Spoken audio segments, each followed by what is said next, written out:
Bienvenido a nuestro canal Muerte Digna Servicios. Quiero entregarle una información básica, pero suficiente para que usted conozca los puntos claves de la voluntad anticipada. Es un documento generalmente escrito, pero puede ser en audio o en video, en donde usted consigna su voluntad frente a las ofertas que le hagan los médicos si en ese momento está en un estado de incompetencia mental.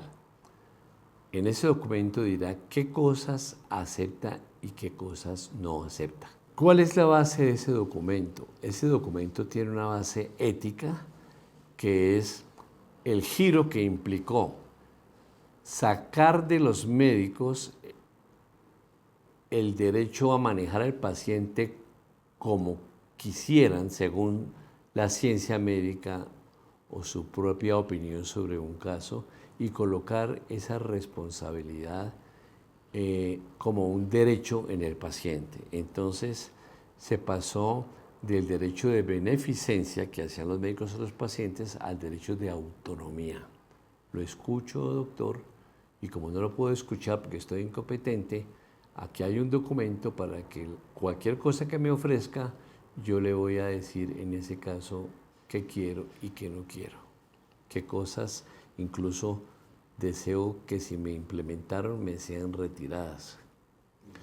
Entonces, quien va a firmar un documento de este tipo tiene que tener muy claro hacia un futuro posible de incompetencia mental cómo le gustaría ser tratado por sus médicos.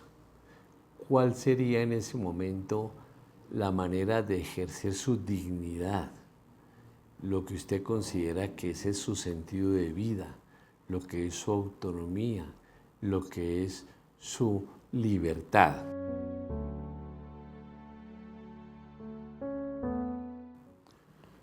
Por supuesto, es muy importante contar con el documento y allegarlo a su historia clínica. Usted lo debe dirigir una vez estructurado, una vez terminado, a la EPS, en donde están sus servicios de salud, para que incluyan ese documento en la historia clínica, para que llegada la hora de atenderlo en salud y ofrecerle cualquier procedimiento o intervención o tratamiento, pueda el enfermo poner su voluntad a través de ese documento.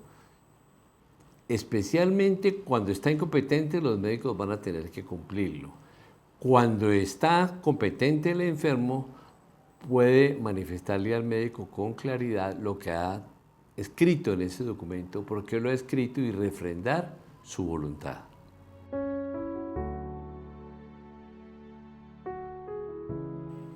Los documentos de voluntad anticipada que elaboramos con las personas que nos solicitan a través de un diálogo y de un proceso, ese es el primer punto del valor agregado.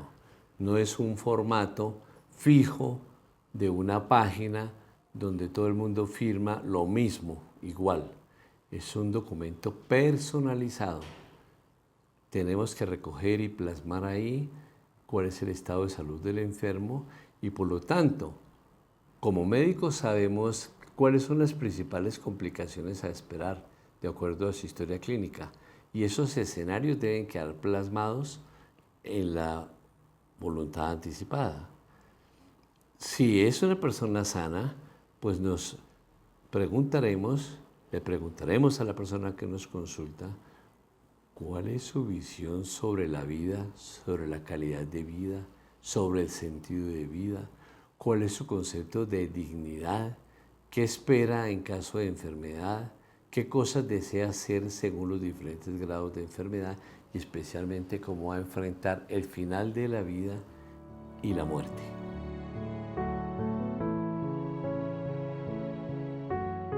Desde hace 4 décadas se viene mejorando el grado de cumplimiento de la voluntad anticipada.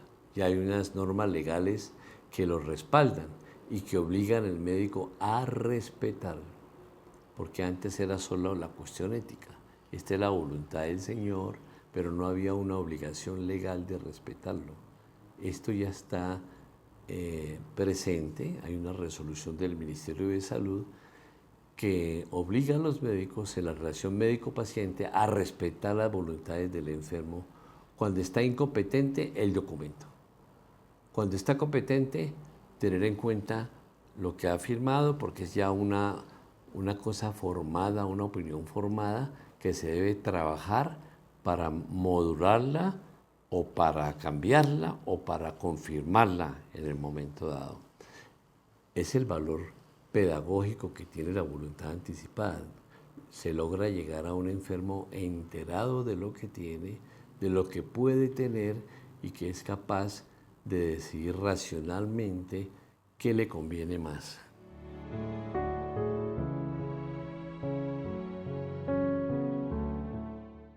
El mejor momento para decidir suscribir su documento de voluntad anticipada es ahora, porque ahora usted está o sano o enfermo, pero está competente.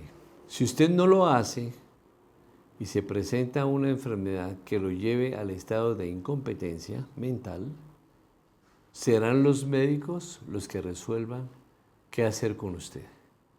Si usted quiere eso, colocarse en los médicos para que ellos hagan lo que científicamente les parece adecuado, piense en que de pronto esa razón científica puede estar o no de acuerdo con sus deseos personales frente a la vida, la salud, la enfermedad y la muerte.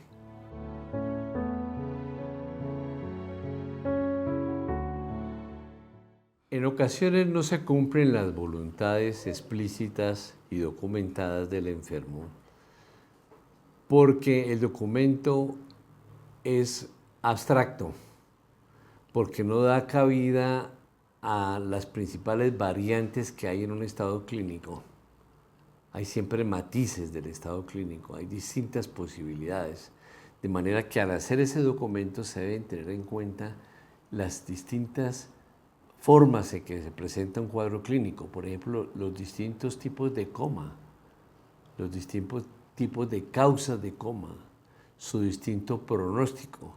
No se puede decir frente a un coma qué hace, porque hay comas transitorios, hay comas que la persona recupera totalmente su salud y hay otros en que jamás se va a recuperar. Entonces se necesita una instrucción médica y que en el formato quede realmente lo que el enfermo consideró pertinente para su caso, después de haber analizado distintas posibilidades. Otras veces no se cumple porque la familia está presionada por la angustia, por la ansiedad, y el médico de buena conciencia, por supuesto, viendo el deseo de la familia de tener una esperanza y una salida del problema en que está su ser querido, le ofrece dentro de las opciones aquellos caminos de esperanza, pero no eran del gusto de elección de la persona y que no quedaron ahí claramente consignados. Entonces, es por eso tan importante que la familia conozca qué firmó la persona.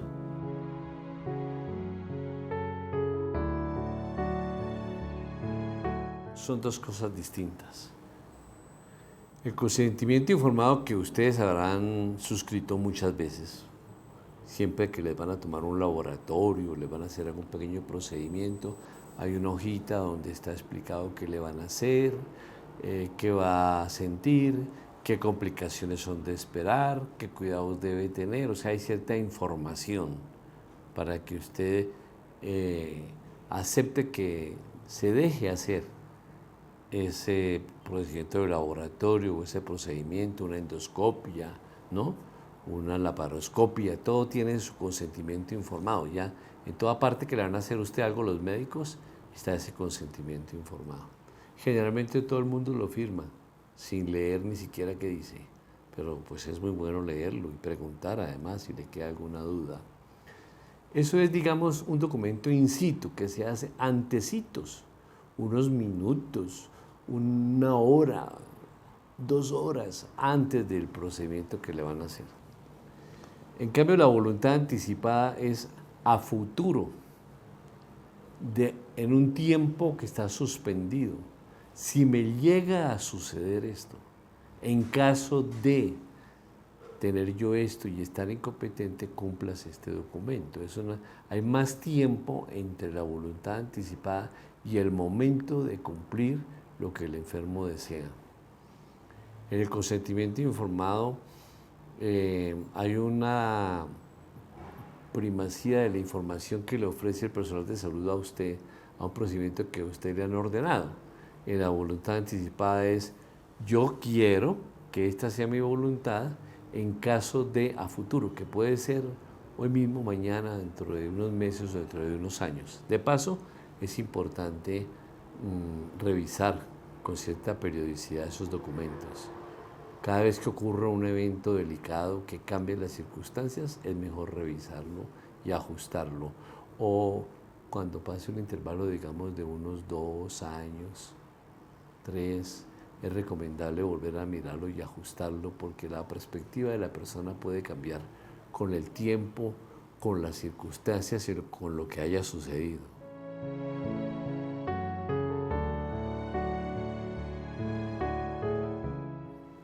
Es una excelente pregunta. Lo voy a explicar con una figura muy conocida, el balancín que hay en los parques y con los cuales todos jugamos cuando éramos niños.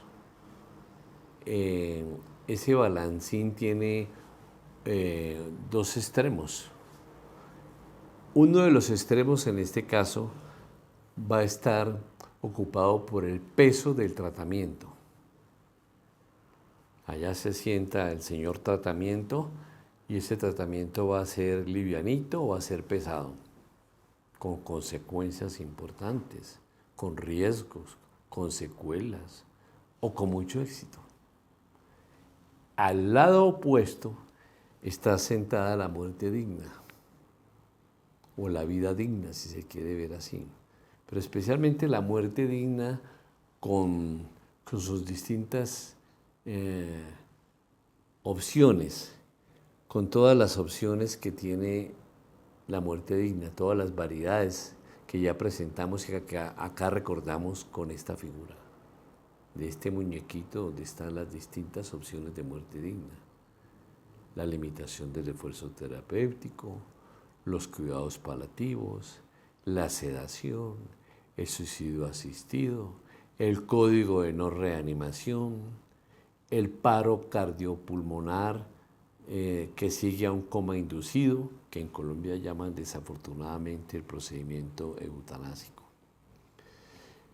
Ahí está entonces en el lado opuesto del tratamiento la opción de muerte digna. No quiero más, prefiero enfrentar la muerte que ese tratamiento que no es deseable por mí. ¿Por qué?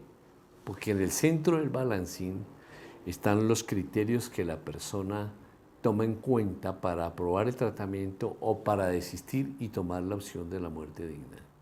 ¿Cuáles son esos criterios? Básicamente la dignidad de la persona, que es muy subjetiva. Cada uno tiene su concepto de dignidad. Para alguien puede ser un estado digno recibir el alimento a través de un tubo que pasa por la pared abdominal y llega al estómago. Para otro puede ser una cosa indigna porque quiere saborear el chocolate con pan de yuca, porque quiere decir hasta aquí como y no más, y no que le embutan, como dice la gente en el lenguaje popular, la bolsa de ese alimento, porque usted no está sintiendo ni siquiera ni el sabor, ni la calidad del alimento, ni muchas veces ni siquiera la sensación de plenitud, de que ya está satisfecho o aún quiere más. Ahí está el sufrimiento, que es muy subjetivo. Antes decían los médicos, esta persona está sufriendo. Este no sufre, todavía puede caminar arrastrando un pie, todavía puede escribir en una pizarra, no puede hablar pero escribe una pizarra, entonces no está sufriendo. Para un escultor puede ser un gran sufrimiento no poder disponer de sus manos. Para un amante puede ser un gran sufrimiento no poder acariciar, no poder hablar. Para un músico puede ser trágico el no escuchar una melodía. Para un intelectual puede ser espantosamente horrible la vida sin poder leer. Cada uno tiene, para la misma condición, distintos grados de sufrimiento. Entonces el sufrimiento hoy en día lo valora el enfermo. Ahí en ese fulcro, en ese centro del balancín, también está la calidad de vida, el sentido de vida, la libertad y la autonomía.